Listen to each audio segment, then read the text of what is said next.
রাজনৈতিক দলগুলোর উপর ভরসা করে অন্তর্বর্তীকালীন সরকার গঠিত হলেও অনেক ক্ষেত্রে রাজনীতিবিদদের সমর্থন না থাকায় আশা আকাঙ্ক্ষার প্রতিফলন ঘটেনি বলে জানিয়েছেন তথ্য উপদেষ্টা মাহফুজ আলম।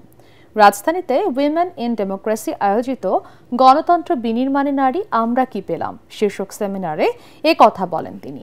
এ সময় জুলাই সনদের ভবিষ্যৎ নিয়ে শঙ্কা জানান বিভিন্ন রাজনৈতিক দলের প্রতিনিধিরা।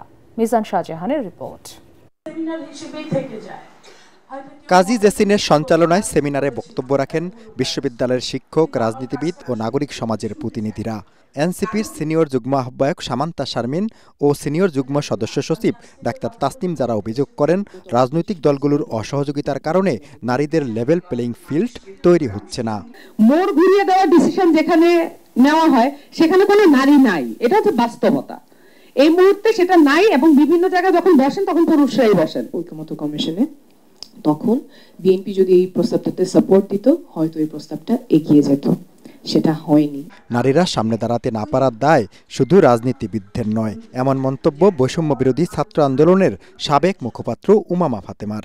এই বাধাটা যদি পার হতে হয় তাহলে আমি মনে করি যে এখানে আসলে নারীদেরকেই একজোট হইতে হবে।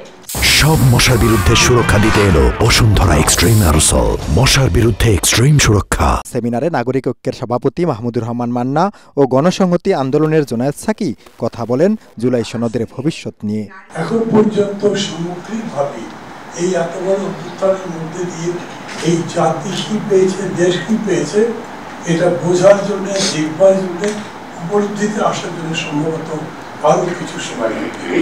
প্রধান অতিথির বক্তব্যে তথ্য উপদেষ্টা মাহফুজ আলম বলেন, সরকারের সফলতা ব্যর্থতা বিশ্লেষণ করতে হলে রাজনৈতিক দলগুলোর ভূমিকা নিয়ে কথা বলতে হবে। সন্ধ্যায় যখন সেনাবাহিনীর সাথে মিটিং হয়েছে, পরের দিন সকাল একেবারে ভোরে আমরা গেছিলাম একজন রাজনৈতিক দলের মহাসচিবের কাছে, এরপরে আমরা দেখা করতে গেছি একজন আমিরের সাথে। এরকম ভাবে সবার সাথে রাজনৈতিক দলগুলোকে সাথে নিয়ে ভরসা করে অন্তর্বর্তীকালীন সরকার যে রাজনৈতিক দলগুলো কি আচরণ করলো প্রতিটা দিনের পত্রিকায় আছে। প্রতিটা, আমি কোন রাজনৈতিক বিশেষ কোন দলের কথা বলবো না, রাজনৈতিক দলগুলোর যদি সমর্থন থাকতো তাহলে আমি মনে করি যে অনেকগুলো ক্রাইসিস একদিন দুই দিনের মধ্যে সমাধান করা যেত।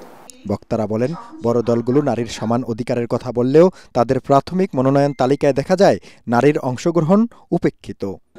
গণ অভ্যুত্থান। মিজান শাহজাহান, এটিএন বাংলা, ঢাকা।